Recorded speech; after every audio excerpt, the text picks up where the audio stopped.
Okay, so happy Monday. Not a happy Monday for 39 NHLers put on waivers this morning. And we need to get to what happened last night as well. So let's jump in with the Toronto Maple Leafs have put Kenny Agostino, Nick Patan, Kevin Gravel, waivers. I don't have everybody who's on waivers here because it's 39 players, and not all of them are players that I think are necessarily going to get taken. Islander fans debating whether or not Josh Hosang gets picked up. There's a lot of people saying, oh, Hosang will get picked up on waivers. Hickey's on waivers as well from the New York Islanders. I don't know that anybody takes Hosang. Hosang's numbers at the NHL level have been okay. The upside is still there, but how much explosive upside is there compared to what was expected of him when he got to the NHL? And which team right now would look at their roster, which they just trimmed down, and say, well, we could take Hosang and take somebody else off the roster? That's a little bit trickier. So we'll see. Now, Vancouver shocked its fan base by waiving Sven Barchi. It has happened. Sven Barchi's been waived. Sven Barchi went through major issues with a concussion last year. And as much as Canuck fans love Sven, and they do, Sven's production has always been middling for the most part. And that $3.3 million on the cap, if they send him down, that saves them $1 million on cap. And I have no doubt in my mind that Jim Benning tried to work out a trade or something, and there just wasn't anything there. Nikolai Goldobin has been waived by the Canucks, meaning he won't be on the team. Alex Biega has also been waived. I feel really bad for Biega because he's one of the hardest working number 7 defensemen in the NHL. And of the 3 players, I think he's the one that's most likely to be claimed for that very reason. He doesn't make a ton of money, and he will play your number 7 role, and he'll play it well. When he goes into the lineup as a number 5/number 6 defenseman, he's not bad. So I would not be surprised to see of these 3, Biega, the one that ends up getting picked. So let's talk a little bit about the Evander. You know what? I'll come back to the Evander Kane thing because that deserves more attention than the rest of it. So after I had this on the board, the rest of the waivers came out. Gagne and Manning are on waivers for the Oilers. So Sam Gagne, who was brought in for Ryan Spooner, the idea that maybe he would be, rejuvenated as an Oiler. That still may happen, but it won't start at the NHL level this year. Gustav Forsling, waived by Carolina. So Forsling can be had for free. You want to look at a young defenseman that a team might say, yeah, we'll grab him. Forsling, for me, is on that list. Casey DeSmith is on waivers for Pittsburgh. Wait, what?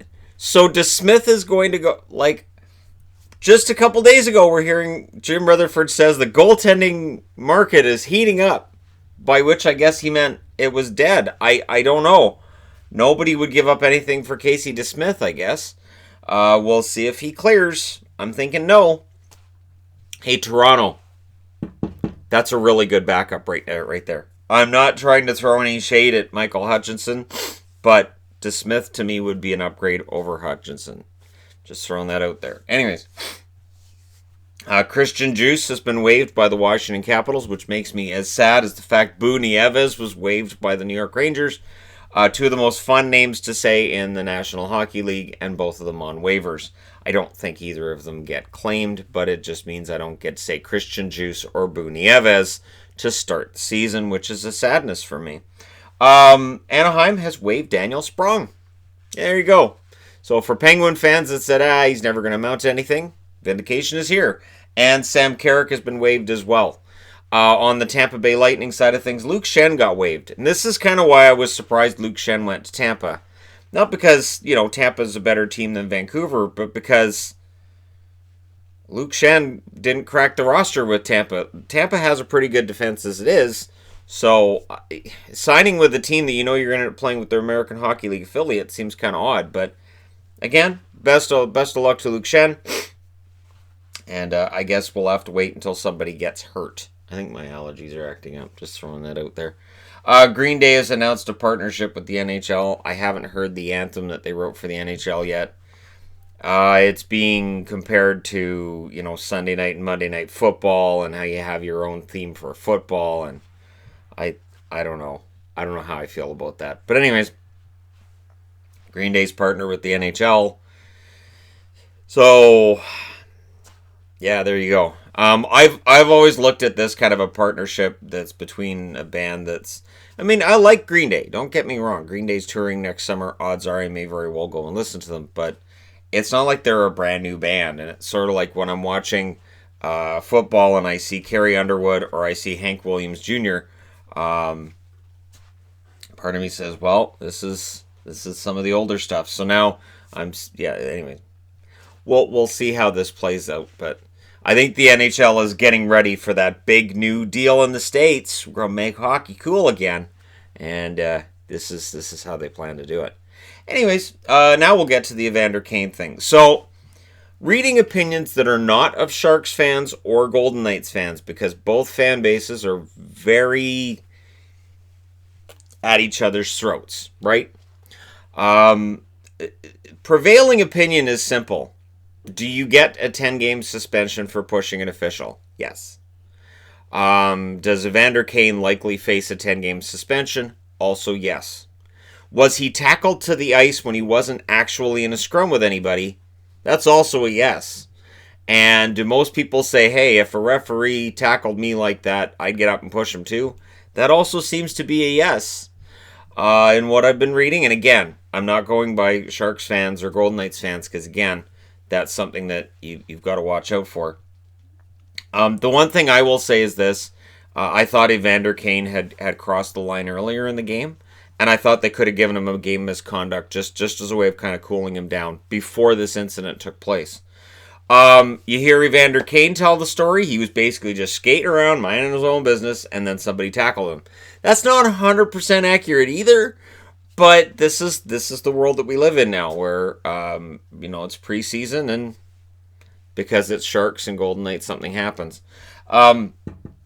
He's unhappy with the call of abusive official, but it's pretty cut and dried. If you look at the rules, it just says if you apply physical force against an official, that's 10 games. If it's intentional physical force. The one thing I do wonder is if the NHL looks at the footage and goes, our referee linesman combo here, they really did target him. Keep in mind that England in the middle of all this got thrown out as well. But if they decide, that he targeted him, they may look at this and say, that's the rule book, but in this case, we feel like Evander was, in pushing off. It wasn't of the 10-game suspension variety. Got to watch it too, though, because you kind of have to defend your officials if you're the NHL. I'm going to be very interested to see what they do. Like I said, prevailing opinion outside of San Jose or Vegas is that it seemed to be a bit excessive and preventative what the linesman was doing and tackling him. And Kane's reaction may have been out of line, but it wasn't something that people didn't understand. We could all identify with it. So, somebody tackles you to the ice and you don't feel like you've done anything wrong, you're probably going to get up and at least push off. But we'll see. And then Kane's whole, I wasn't doing anything at all. I was just and they just tackled me for no reason. And then he said that the ref took 5 strides to come at him, and thinking that's not what I saw.